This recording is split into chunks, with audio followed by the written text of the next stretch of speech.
Hello everyone, welcome back. So the question of the day is Buhurt HEMA? Okay. So if you ask a HEMA purist, they will tell you absolutely not. Okay. To me, HEMA is studying historical fighting forms, right? So anywhere I can get information on how to do that, I think is a good source. Okay, and of course the manuals are a very good source, but I don't think that the study of historical European martial arts should be limited to just what's in the manuals. Okay, very few people will tell you that you can learn to fly an airplane just by looking at manuals. You gotta actually do it. Okay, in the early days of aviation, right, there was a lot of crashing involved, okay, in learning how to fly airplanes. Okay, so the same way you can't just learn to fly an airplane from looking at the manual, you can't learn to fight from just looking at manuals. Okay, so to me, right, Buhurt is another way for me to learn and understand, historical European martial arts. So it's HEMA. Okay. Now, first, let me say this: I've never done Buhurt. It's not like I have a vested interest in Buhurt, because to me it's just another source that I can study.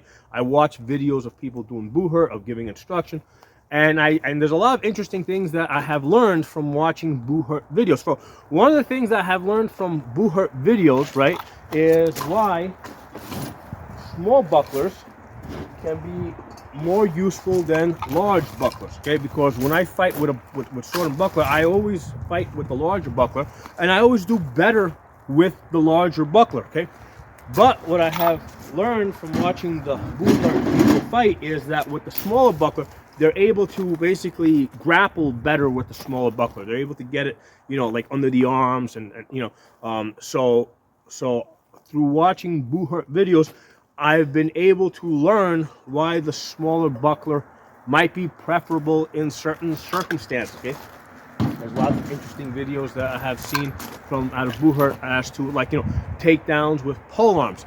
Now, you might say in the historical manuals, there's lots of instruction and not instruction and images of how to take down people using pole arms, but through watching Buhurt videos, I have also learned a few other ways that you can take down people using pole arms.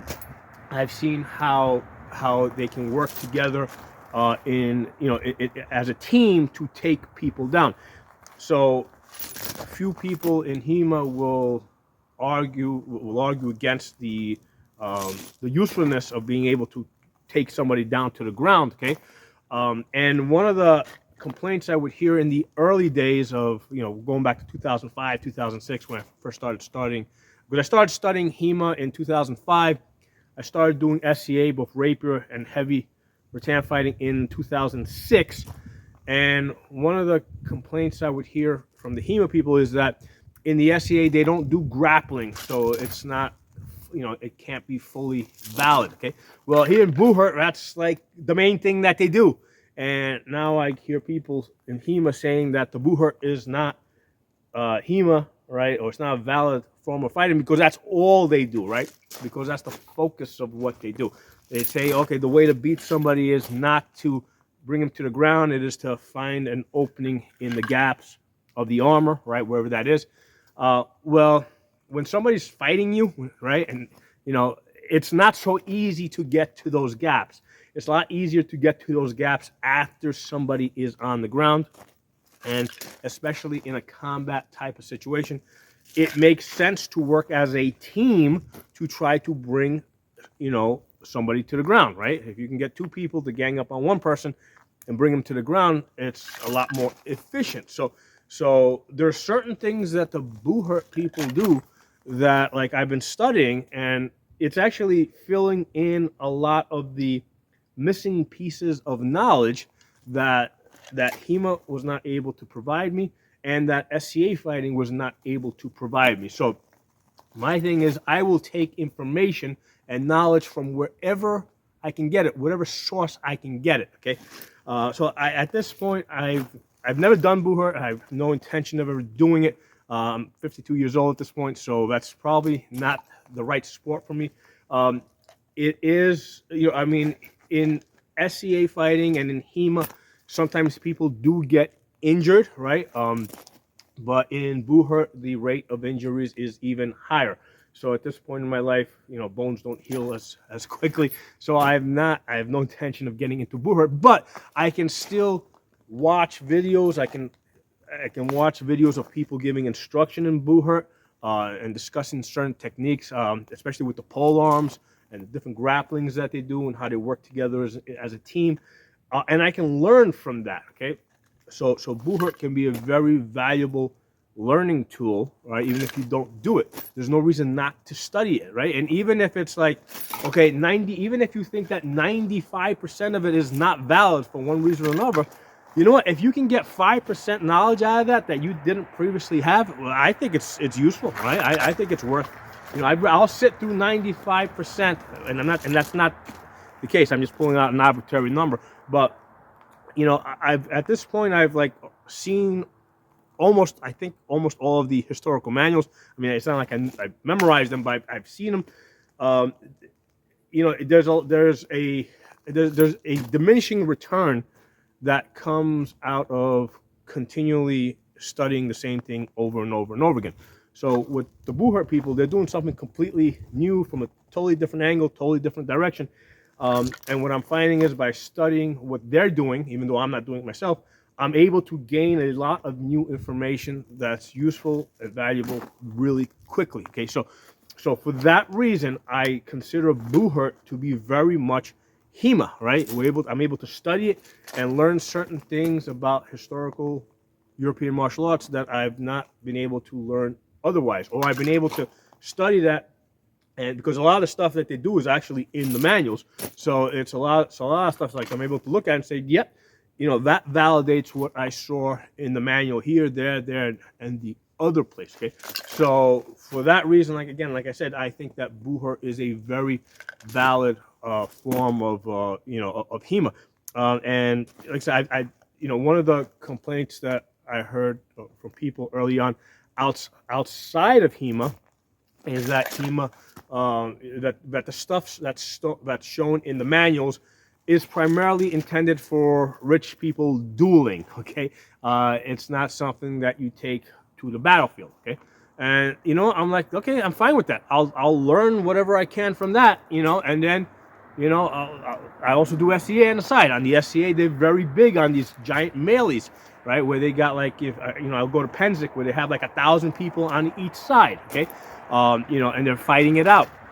So I'm able to go into the SCA, right? And I'm able to pick up knowledge and information there that I'm not able to pick up in HEMA, and likewise I'm able to pick up information in HEMA that I'm not able to pick up in the SCA. And then I'm also now able to go to Buhurt.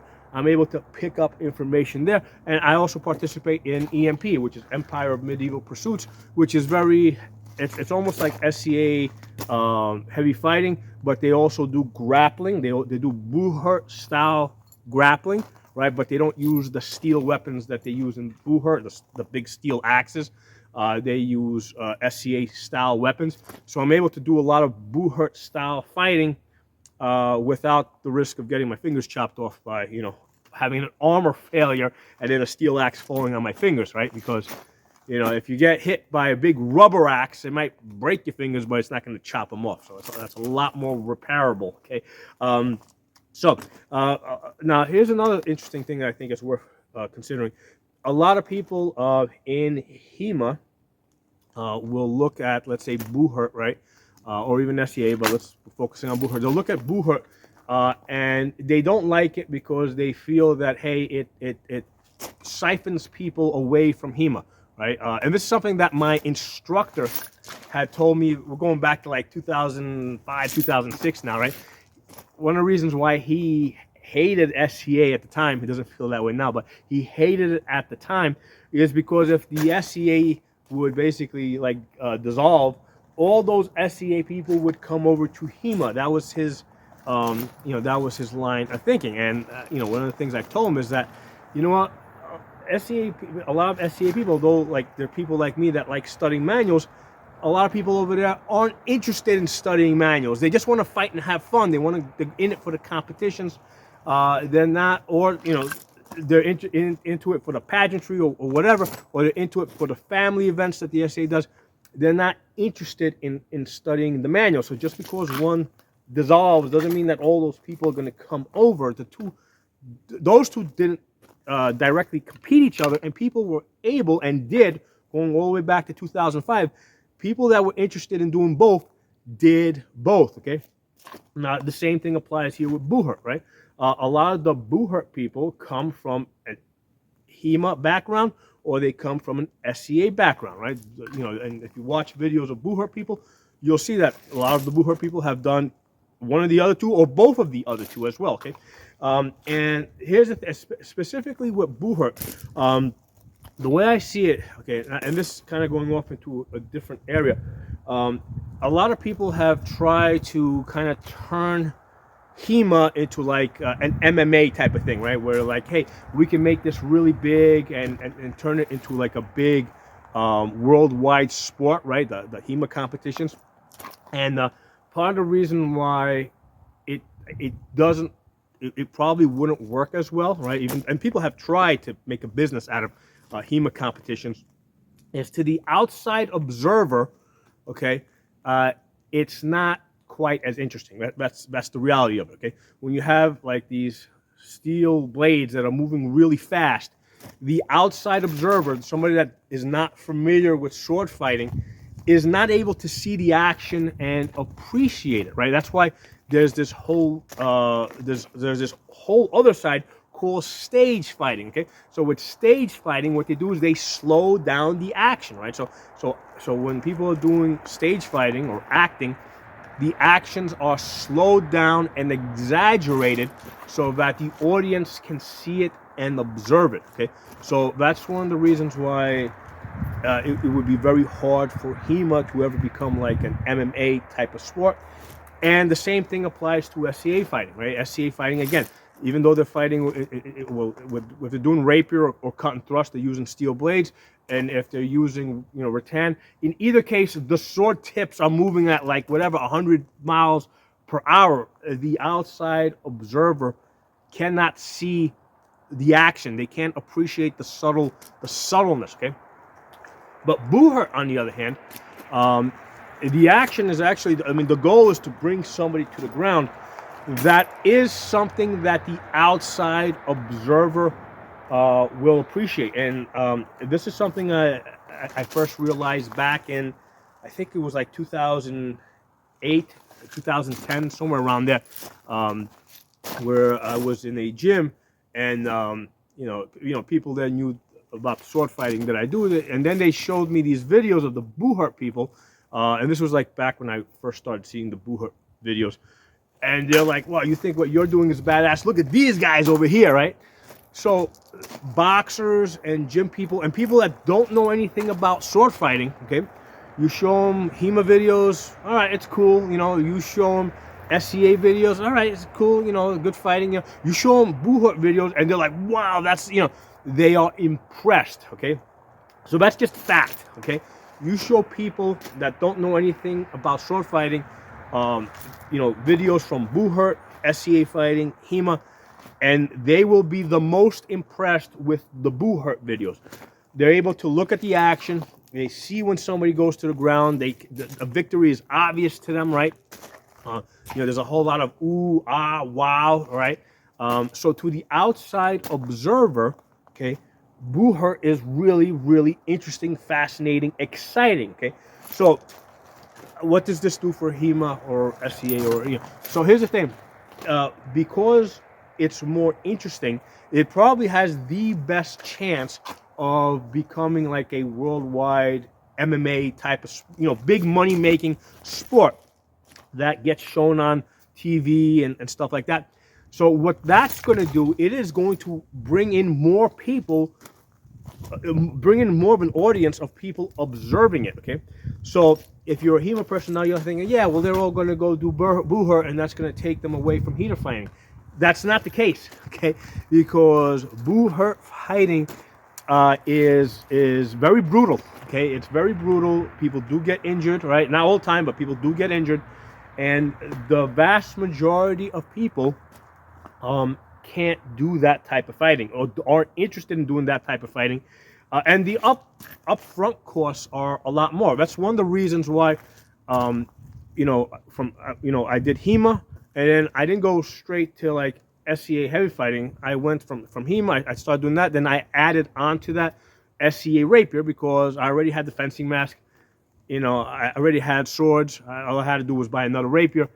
So it was really easy for me to add on SCA rapier to my HEMA fighting, right?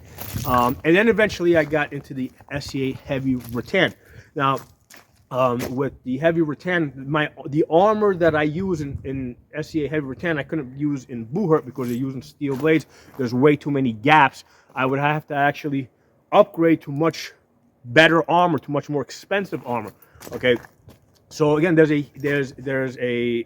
also that additional entry cost, right, of going into Buhurt. It's expensive for people. So Buhurt is a great way to bring people into the study of medieval martial arts. Most people are not going to be able to do it because of cost and also because of the brutality that's involved. And what they're going to do is they're going to go there, they're going to say like, oh, okay, I'm not quite ready for this, I can't do this right now. And then from there, they'll look for something else, and that will bring them to either HEMA or SC Rapier or something that has, where the the access or the entry, there's less of a barrier to entry. Let's put it that way, okay? So for that reason, I think that Buhurt is really good for HEMA. Okay, in the long run, it will bring more people into HEMA, SCA, EMP, a lot of these other sports, because Buhurt is the one that I think is going to become the big money sport. That's the one that's going to be shown on television and on a lot of these sports channels, and that's going to draw more and more people into medieval combat sports. Okay, so thanks for watching. I hope you guys enjoyed the video. Drop some comments below and let me know what you think.